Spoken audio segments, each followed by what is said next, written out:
Hello friends, ஒரு டிஃப்ரெண்ட்டான சூப்பரான தேங்காய் வெள்ளை பணியாரம் எப்படி பண்ணலான்னு பார்க்கலாம் வாங்க.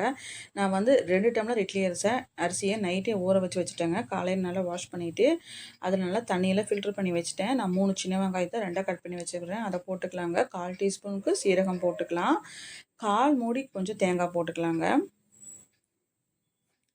போட்டுட்டு இதுக்கு கூடவே இதுக்கு தேவையான அளவு உப்பையும் போட்டுட்டு கிரைண்டரில் தண்ணி கொஞ்சமாக ஊற்றி ஆல்ரெடி அதில் இருக்கிற தண்ணியே போதும். தண்ணி தொளிச்சு இதை ஆட்டினா போதும். நல்லா நைஸாக இந்த மாதிரி ஆட்டி எடுத்துக்கலாம்.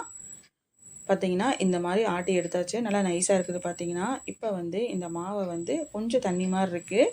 அதனால் ஒரு ஒயிட் கிளாத்தை இது மேலே க்ளோஸ் பண்ணிவிட்டு ஒரு 1/2 அன் ஹவர் நம்ம வந்து ஃப்ரீசரில் வச்சு எடுத்துக்கலாங்க. ரொம்ப நேரம் வச்சிங்கன்னா மாவு ரொம்ப கெட்டியாயிரும்.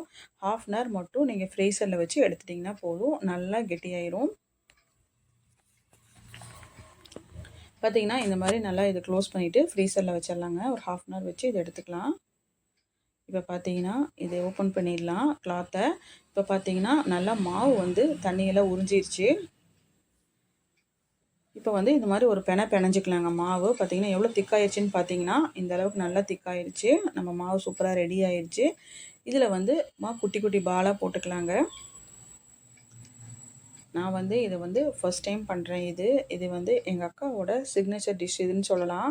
ஏன்னா அவங்க பண்ணாங்கன்னா நல்லா ப்ராப்பராக நல்லா பண்ணுவாங்க. நான் ஃபஸ்ட் டைம் பண்ணுறதுனால கொஞ்சம் சேஃப் மட்டும் கொஞ்சம் கரெக்டாக வராது. இப்போ வந்து இந்த மாதிரி வந்து எண்ணெய் பேப்பர் இருந்துச்சுன்னா இந்த மாதிரி கொஞ்சமாக எண்ணெய் தொட்டு இந்த மாதிரி தட்டி எடுத்துக்கலாங்க.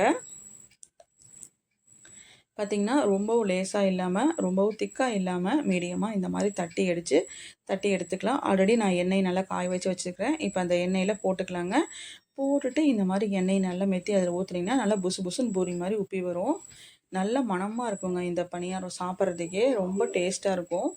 ஒரு டிஃப்ரெண்ட்டான டேஸ்ட்டில் இருக்கும். இதே மாதிரி எல்லா உருண்டைகளையும் இதே மாதிரி நம்ம வந்து தட்டி எடுத்து எண்ணெயில் போட்டு எடுத்துக்கலாம்.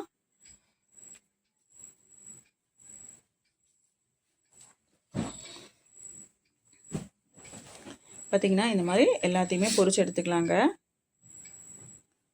இந்த டிஷ் வந்து புது மாப்பிள்ளைகளுக்கெலாம் காலையில் இந்த மாதிரி செஞ்சு கொடுப்பாங்க எங்கள் ஊர் சைட்லாம்.